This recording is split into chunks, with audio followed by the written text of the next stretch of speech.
આ તરફ વડોદરા જિલ્લા પંચાયતમાં ભાજપ સામે ભાજપ જેવો જ ઘાટ ઘડાયો છે। પોર બેઠક પર ભાજપના અંકિતા પરમારે ઉમેદવારી નોંધાવી છે।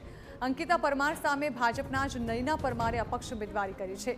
ટિકિટ ન મળતા અપક્ષ ઉમેદવારી તેઓએ નોંધાવી છે। રીલ સામે રિયાલિટી જીત થશે તેવો વિશ્વાસ નયના પરમારે વ્યક્ત કર્યો છે।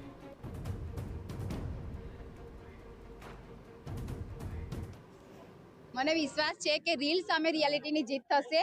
હું મારા કામથી ઓળખાઉં છું। મેં લોકોના કામ કર્યા છે, લોકોને સહાય આપી છે, એટલે લોકોનો મને વિશ્વાસ છે કે મારા મતદારો મને મત આપશે અને હું જીતીશ।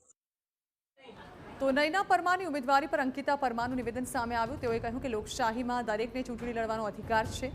મને મારા કામ પર વિશ્વાસ છે। નયના પરમાર મારા માટે બહેન સમાન છે। નાગરિકનો અધિકાર છે માંગણી કરવાનો। નયનાબેને પણ માંગણી કરી છે, એ પણ ચૂંટણી લડશે, પણ મને મારા કામ પર અને મારા પોતાના પર વિશ્વાસ છે કે ભારતીય જનતા પાર્ટીને જંગી બહુમતીથી જીતાડીશ। તમે મનાવવાની કોશિશ નહીં કરવાની? નયનાબેન મારા બેન સમાન જ છે, ભારતીય જનતા પાર્ટીના સનિષ્ઠ કાર્યકર્તા છે।